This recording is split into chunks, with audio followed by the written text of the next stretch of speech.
Do you feel the pressure to grow your business, but doing so feels a bit like drowning?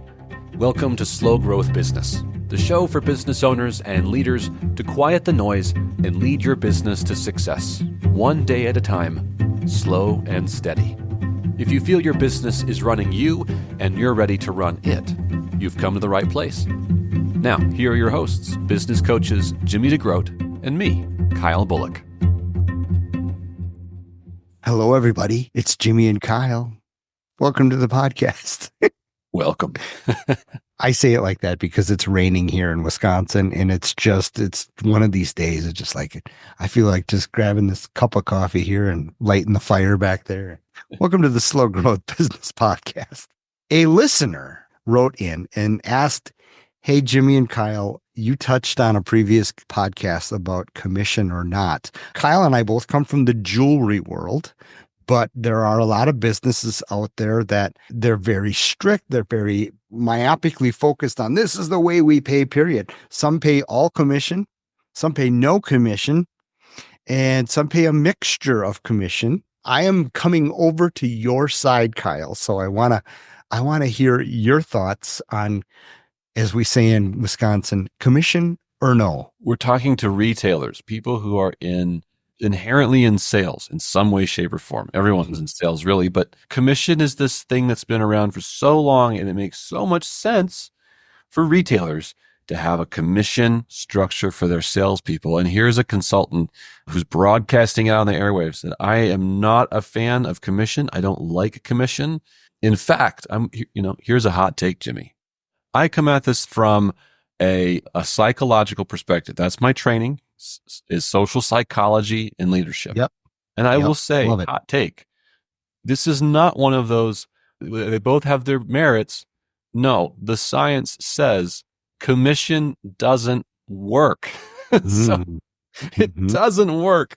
And so you can tell yourself over and over that, well, yeah, but it has its merits. I'll talk about them. I'll defend them for a second. But time and time again, when you really research this, it is not an ideal situation for retailers to take on. And I'll happily give you my 2 cents and die on that hill right today. Well, and like I said in the beginning, we come from the jewelry world, which it typically has a history of a high commission type of pay system, or a commission type of pay system, a high percentage of jewelers doing it. I say that, and then I also say, now proceed. Now proceed. I'll proceed with my hearing. Okay. Right. Give us your testimony.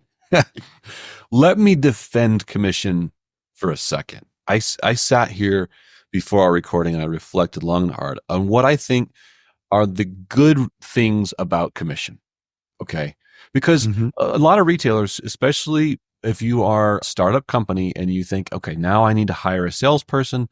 How do I pay that person? I got to have commission in there. You get paid because you're making sales, and I want to drive the incentive for you to make more sales from my business. And one of the best ways to do that, of course, right, is commission. I pay you more based on what you sell. Yep. And that makes sense, especially if you're a new business or you're hiring your first salesperson. It seems to make sense on paper. Here are the actual pros that I can think of when I really dig into the research and social psychology of what really works in the research when people compare commission-based positions with ones that are not commission-based positions. Number one reason to do commission as an employer is that it's easy. It's easy. Sure. It's quantifiable, it's objective. Yeah. Right. Jimmy, I'm going to give you 10% commission, straight commission. You sell $1 million, I give you $100K. How about that? Sure. Yep. That's so easy. Right. The second reason that it's, benefit, leg up, is that it's also easy to explain. I just explained to Jimmy in 2 sentences, his commission at my company, 10% commission. You make him, sell $1 million, you make $100K. How about that? Yep. Right. So easy to explain. That's about where the benefits end. There's a lot of ifs. There's a lot of ifs and buts in there. Discounting, old merchandise, all kinds of things. Now, When I talk to people who are already paying commission, in fact, especially those who are already paying straight commission to their salespeople, they will defend it with a number of other things that I will shoot down here in a minute. They'll say things like it makes people more hungry, it drives people, it helps with cash flow problems, et cetera, et cetera. There's all these reasons. And what we find in the research over and over again is that these reasons that people have for doing commission in their businesses, they really aren't actually helping any of those things along. It does not retain employees. It doesn't actually incentivize growth. It's actually, you'll find out in a second, incentivizing a lot of the wrong things that you don't really want. Right. Yep. And when you actually pay people a straight pay and under different pay structures, they actually perform better than those who are on commission. So we actually are just telling ourselves it's better because it's harder. It's harder for employers to pay their people different, and it may take a little more explanation as to their value in the company when you pay them not straight commission. We've both paid, I'm imagining you've paid commission in the past with people. I paid a profit sharing, and it was based upon not discounting. It was based upon the profit, but it was a smaller incentive than the entire group goal, which I know that's the path, using my Wisconsin accent. I know that's the path you're going to head down here, but that's where I come from. You're right. I'm going to be heading in the direction of rewarding teams for the profit of the company. And we'll talk about why I think that's great in a second. And you pointed out, and I hope you will share some stories as to what you saw firsthand when you did that for people. Yep. Let me just run through the litany of things that commission does, according to the research that has been looked at over and over and over again, and what we call literature reviews and meta studies. That's when you take a whole bunch of studies that look at the same issues and you cram them together and you see what all those studies say as one big source of information. Okay. Okay. First of all, rewards are also punishments. Rewards are also punishments. So if I give you a reward like a commission, there is the other side of that coin. It's called a punishment. So Jimmy, if I'm going to give you 10% straight commission this month on whatever you sell, that's a reward, isn't it? Unless you don't make enough in sales to make ends meet. Now it's a punishment. If I don't make enough this month, I don't have enough breathing room in my home budget to make ends meet. Now I live in a constant state of fear. Right. Every month is new.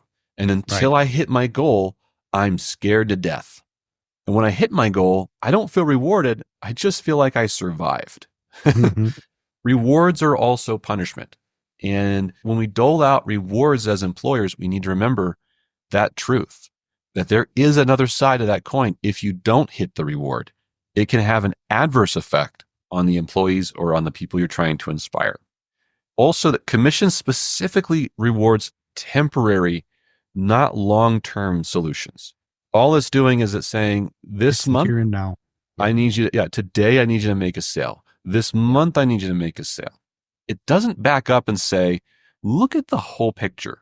It just says, if you don't get this carrot I'm dangling in front of you every day, then you're going to go hungry. Yeah. That has a benefit. You can do things that we call like spiffs and I think spiffs work fairly well when you have a specific commission tied to a specific type of sale, like an old piece of merchandise you want to get rid of. You get $100 bill if you get it. Like, cool. It's a temporary thing. We know it's a little extra gravy, but it's not risking my well-being to get it. Right. It's just extra. Little carrot. Commission also rewards quantity over quality. When I give you that 10% straight commission, Jimmy, all you have to do is sell a bunch of stuff. You don't have to sell it well. We have a name for this, by the way. It's called the used car salesman. The used car salesman is notorious for selling you any car he can get you in today, despite the fact that the transmission's an absolute wreck. Or it may not be the car for you, the right car for you. Or I can get you approved today, right now, because all he wants to do is he has to sell his number of units that month, because all he's getting paid for is the number of units, not the quality of the unit itself or the quality of the relationship that you build with a customer. So you could have a salesperson on commission make a $10,000, $20,000, $30,000 sale that moment with a customer that just walked in the door. And that's great. And you can do somersaults and cartwheels. But the salesperson worked so hard and pushed, that by the time the person rang the card, they felt like their arm was twisted off. They're exhausted. They're frustrated. And at some point, buyer's remorse sets in because they don't think it was worth it. Yeah. So it's Yep. quantity, not over quality, right? Of course. Yep. All that translates to when we look at commission in companies in the research, commission does not increase performance. It increases temporary solutions, and actually people who get paid straight pay or some kind of team reward with straight pay, they are usually more successful and better at their jobs as compared to people who are on straight commission, because straight pay leads to creativity and innovation. Sure. I'll end my diatribe of commission with this. At the end of the day, commission is just a bribe. And bribing. Ooh, I love it. Nice. I mean, bribing people. That's all it is. If you do better for me, I will give you more. And all a bribe is that. And it leads to poor management skills. If I'm bribing people to work for me and do better for me, I'm not a strong leader. I'm a weak leader who is leading from a place of fear and leading people into a place of fear. Yeah. There's my soapbox, ladies and gents. Well, it's evidenced so often in our world today. I love The Office, and Michael Scott in this one episode, he has to keep up with the demands of his new girlfriend, and so he takes on a second job in sales, and it's telemarketing after work, and this guy's just hounding, get on the phone. I don't care about your attitude. I don't want you to visit with customers. Just smile and dial. Of course, telemarketing is about as exciting as is worse than used car salesmen. But, and you know what? I don't mean to disparage used car salesmen. I've got a fantastic guy in Appleton who is amazing. So, but it's the cliche, right? It's the persona. We're talking about the persona. Yeah, exactly. But this is evidenced in my life so much in two situations. We had two jewelry stores here in Wisconsin, and we were all about culture. We were all about loving long-term relationships with customers that were ultimately long-term very profitable. And we wanted our people to be in that creative mode, like you talk about. And we hired a person from a chain store. They came from a commission base. We believed in paying them a good hourly living wage. Okay. Honor them with a good hourly living wage. Honor them with the tools to succeed in their business, like training. Okay. And at the time, before you and I were doing train retail, we hired sales trainers and we got consultants in. So I gave them training and allowed them to have a good career that they could feel good about and be what you call consultants instead of sales, sharks, so to speak. Well, anyway, we hired this one person in, and after a customer walked out of the door, there was about 8 people working that day, and she closed the sale. She got the money for the sale, and she did something that turned us all off, and we knew she wasn't going to work for us for very long. She went like this, ka-ching.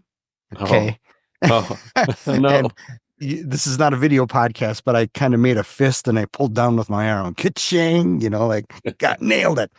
And I loved the response of my team. We didn't jump on her. We didn't react negatively, but we all kind of had this, that's not our culture. So we had that moment. That was a great realization for me. And then we opened another store up in northern Wisconsin, and I ended up hiring a couple people from a local chain store that were doing really well in sales. But we lured them because our pay system was a good, stable hourly rate you could earn a good living on, and then a bonus for team reaching their goals. We also gave them a bonus for them hitting their own goals. There was never an incentive there for people to just, I hit my goal, shut down, I'm done, I'm going to coast, that type of thing. So I've seen both sides, and I love the non-commissioned long-term people being in a creative mode. And it's like I talked about the last podcast, where if we are in fight or flight, we are not in a state of stasis, and we're always having to get that sale. We are not looking at it at the customer's best interest. We're not looking at what's good long term for a relationship with that customer, right? Yeah. We're looking at just bag the sale and see ya. And I worked for a person like that, and I have no interest in working for a person like that. But I could go on, and I'm sure our listeners could go on with reasons why it's great to pay for group achieving goals. And I'm a huge fan of that. I love profit sharing, not because profit sharing incentivizes behavior. It's not a motivator. Mm-hmm. Profit sharing is just doing the right thing to give profit to the people who are driving the profit. Right. And that's so important for me. I want people who work for me to receive profit share because they're the ones doing the share of the profit making. And well, it's also biblical too. As you prosper, they will prosper, right? Yeah, amen. Do unto right? others as you want them to do unto you. Look, they're putting food on my family's table by being profitable, and I want to share in that as well, right? Yep. There's a word that you mentioned, and it's creativity. To be creative.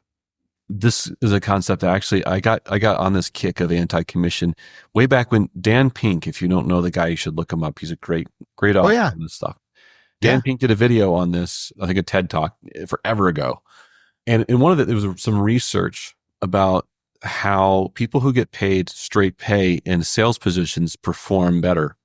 And out of that, as you look into that a little bit more, the creativity part of that comes from their freedom to not think of themselves as having to chase the close. They're far more interested in solving the problem. So there's a difference there. Mm-hmm. I was just training an employee this morning on this. So I'll use this analogy that I don't really look for closing ratios, which is how many times are you able to close a sale every time someone walks through the door. That's just looking at this sort of commission carrot dangling situation. I said, instead, look at how many times you've had someone walk without completing a sale. We're just flipping that around.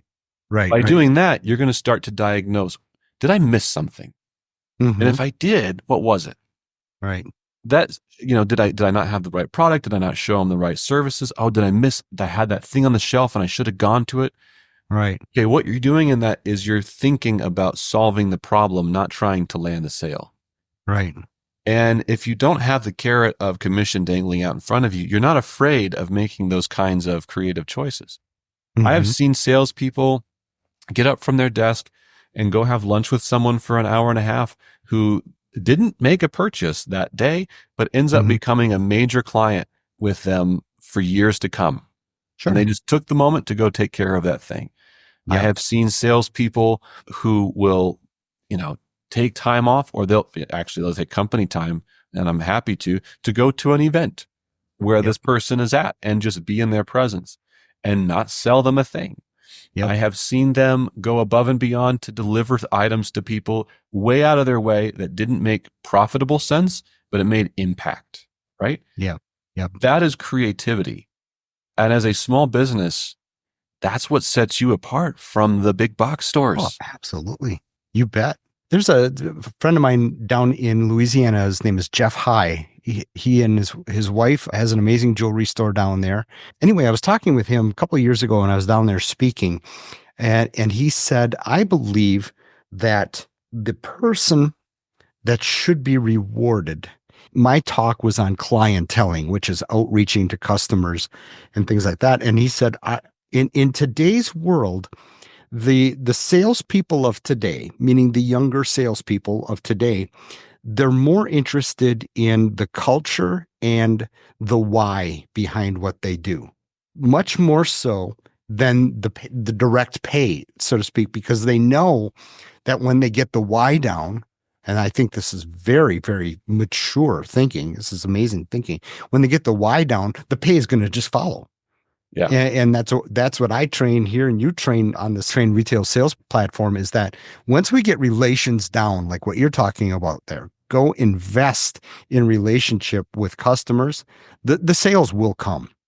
The sales will come. Yeah. And I'd much rather have my people working on creative relationships like that as opposed to selling this immediate thing today, because that'll all come. That'll all come. By the way, the ending of Jeff's statement was, I think in today's society, the person that should be rewarded is the person that follows up with the person that walks out the door. Mm.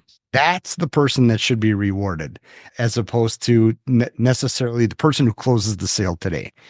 Pretty big thinking. Pretty smart guy.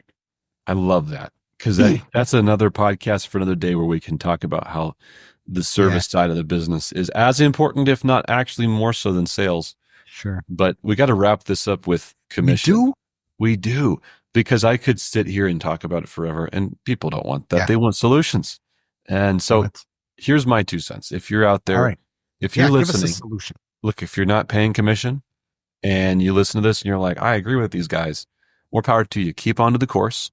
Keep rewarding people for the behaviors and the things that you love to see, the values you want to see, and keep giving them a good living, right? The secret there is, so what Jimmy said is, give them a living wage, something that someone can live on, right, and feel like they can make a good living. That's the American dream. We want to have a good living and feel comfortable and feel good about what we're doing. And if you're doing that, good job. If you're listening to this and you have people on commission and you've come up with 10 different reasons why I am wrong in my perspective, okay, that's okay. That's okay. But consider this, if that's you, if you're paying commission, consider, what if I'm right and all the science and data that I'm referencing here is right? What if there was a way to get more creativity and innovation out of your sales team than you're getting now? At worst, you will probably get the same performance you're getting today. At best, you stand to completely innovate the game that you're in the markets you're in, and play a competitive advantage and have people who come to work who might arguably be happier and live healthier and speak more highly of your business than they ever have in the past, because you've just changed something that they really want you to change, and not live in the constant state of fear that commission can bring. And my last group of people is, if you haven't hired someone and you're considering hiring someone, you're considering bringing somebody onto your small business, and you go, how should I pay them? Commission sounds easy because I can easily calculate it and I can easily show value. Consider just giving someone a living wage. Look up what a living wage is in your area. You can find that online. And reverse thinking for just a second and say, if I paid someone this living wage, what kind of value would I want them to bring to my company? And that helps you to define that role. Yeah. And then find someone that you are a fan of, that you love, who's teachable, and that you want to spend hours of your day with every day. And then invite them to be on your team and give them a living wage. And work together to see what happens. Yep. That's my encouragement to you. I love it. And I've done that. When I hired those ladies from the national chain, but they were so much happier to come over to my store that has decades of happy customers and really a lot of value in the community. We were the prestigious store to come to. And so they were happy to come. They were happy and much more relaxed when coming to work because I paid them more hourly, that living wage. I ended up sharing that, of course, that profitability, but I got exponentially more productivity out of these people because they were creative. We had a team effort. So that sold me right there, that commission is not the way to go. If that doesn't convince you, I don't know what I can do. At the heart of this is build a wonderful place to be. That's the secret, really. Build a wonderful place that people want to be a part of. Yep. And we have to close this out. Hit subscribe so you can get more of this stuff, because we'll talk about how to help you create a wonderful place to be and slowly and steadily grow your business each and every single day towards success. So hit subscribe on that button. We would greatly, greatly appreciate it. And share what you've learned on social media or with someone else you know in the business world who wants to grow their business slow and steady. By the way, we have a platform that you can help elevate your game every single day. It's trainretail.com. It's where we put out weekly videos through a subscription model to help you and your sales team grow in sales and in management skills, make a wonderful place to live, work, and play, and have the management skills to lead them to success without commission necessary, y'all. Go check out trainretail.com. Use promo code free month, all one word, free month, and you will get the first month absolutely free. We hope you leave this episode a little better than when you first began. If you'd like more resources to grow your business slow, steady, and consistently, check out our on-demand video catalog at trainretail.com. Or if you have a question or frustration we can help address in your business, write to us about it. We love to help solve big, ugly problems. So hit us up at kyle@trainretail.com or jimmy@trainretail.com. Good luck out there, and we will see you next time.